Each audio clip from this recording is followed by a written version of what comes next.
নমস্কার বন্ধুরা, আপনাদের সবাইকে স্বাগত জানিয়ে আজকের ভিডিওটি শুরু করছি।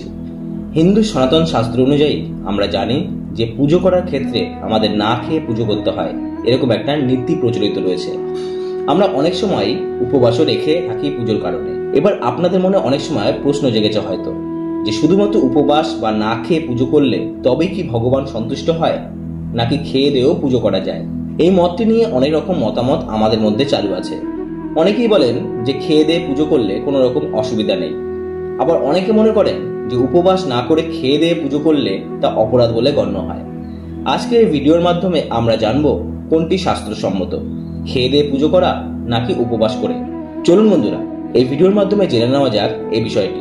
তবে ভিডিওটি শুরু করার আগে আপনাদের কাছে অনুরোধ, যদি ভিডিওটি ভালো লাগে লাইক, শেয়ার এবং কমেন্ট করবেন, এবং চ্যানেল নতুন হলে সাবস্ক্রাইব করতে ভুলবেন না। তাহলে বন্ধুরা চলুন শুরু করি আজকের ভিডিও।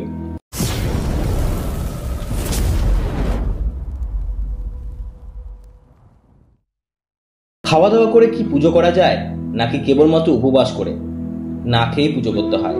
এই বিষয়টি নিয়ে একটি প্রচলিত গল্প রয়েছে। একটি ভক্তিমতী মহিলা, যিনি প্রত্যেকদিন সকালে ঘুম থেকে উঠে প্রথমেই স্নান করে নিতেন, তারপর রান্না করে তিনি খাবার খেয়ে নিতেন, এরপর তিনি ভক্তি সহকারে পুজো কাজ করতেন। একদিন তার বাড়িতে তার একটি ধার্মিক আত্মীয় এসে উপস্থিত হলেন।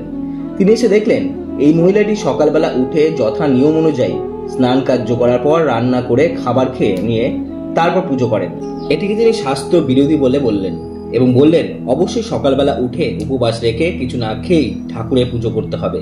মহিলাটি এই কথা শুনে শাস্ত্র অনুযায়ী এই ধারণা পোষণ করে শুরু করলেন সকালবেলা না খেয়ে পুজো করা।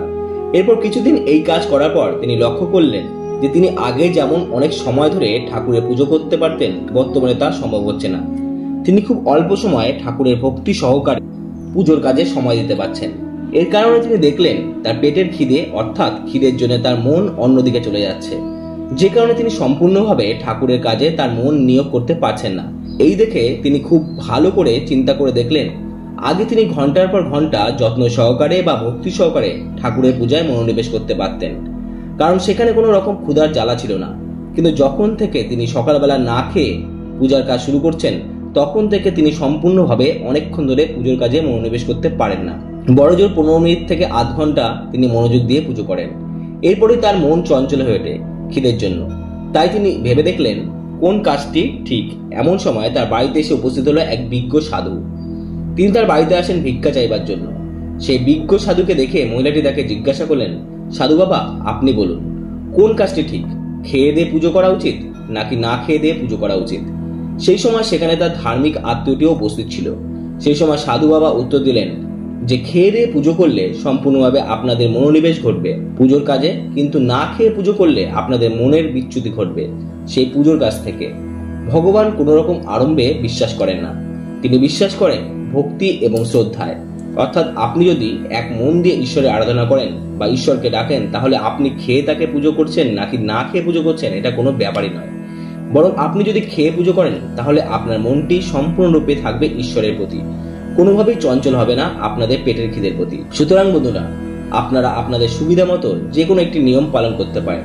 যদি মনে হয় আপনারা খেয়ে পুজো করবেন তাহলে সেটি আপনারা বেছে নিতে পারেন। অপরদিকে পরমহংস শ্রী রামকৃষ্ণদেব বলেছেন ঈশ্বরের আরাধনা করতে হলে প্রথমে মনকে স্থির রাখতে হবে।